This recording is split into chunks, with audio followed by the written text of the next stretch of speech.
So for me, distance is all about traveling. So I'm a complete travel junkie. I love hitting the roads. And as I was growing up, I was fortunate that my parents were travel junkies too. So we used to do these long trips all over the world. But the ones that really stuck were the long road trips we did in India. So picture this, it's in the 90s, there's no Google Maps, there's no mobile phones. And you're as likely to have a cow, an elephant, or another car on the road with you. And we used to travel quite a bit. We used to live near Mumbai, and we used to travel down to the south, and it used to take a week. And half the time we didn't know where we were going. So you have this road atlas, you're figuring out where you're going and praying that you're going to make it there.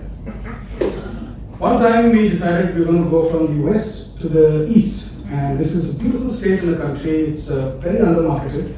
And we decided to go there, and it's got beautiful architecture, it's got a lot of natural beauty and great food. So most of my trips are around food.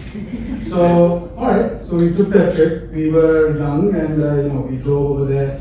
We had a great time. And one of the highlights of the trip, before we did the trip, was a visit to this temple.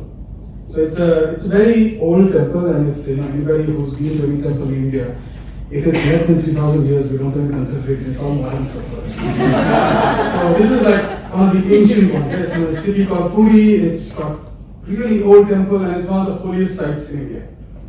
So we go there, and we're thinking we're going to have a great time. It's going to be really spiritual, or it's going to be quiet and calming. So we land up over there.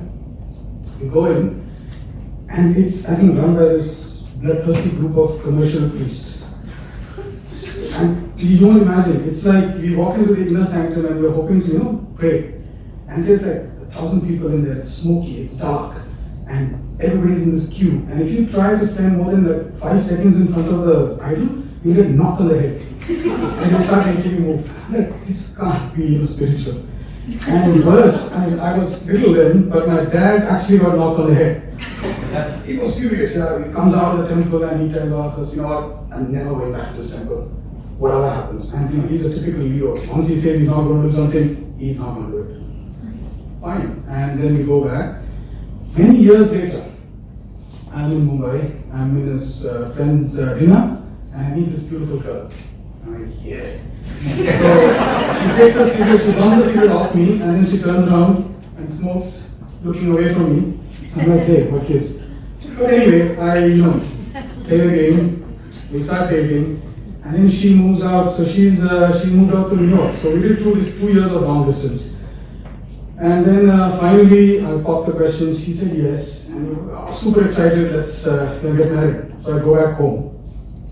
I speak to my father and mother and tell them that this great girl and I want to get married. And they're like, whew, we're worried. We're never going to get married.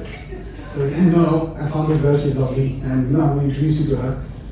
And then I tell my dad that guess where she's from? And where? She's from Odisha. Oh, okay, that's nice. It's a beautiful state. And guess where we're getting married? Yeah, in that temple. And guess why? Because her family runs the temple. So my dad, literally, I'm sitting there, I'm talking to him. He's just looking at me. Then he gets up, picks up a stick and whacks me on the head. Then, I had to literally convince him. I'm like, give it a chance. They're actually running it, so I'm sure it's not going to be the same experience again. So anyway, we get the chance, we go get married in the temple, and it was night and day. This time we walked in, and we're like the royal couple, so to speak. We get first class treatment throughout. We get to pray for as long as we want. We get fed the food that they serve the gods with. They make this temple food every day. We were all sitting down in the inner sanctum. We get food. My father was like, okay, this is a bit different.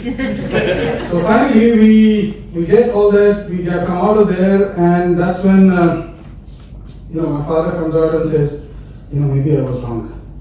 So for me, it's all about how the circle of life, so the conclusion is never say never. Thank you.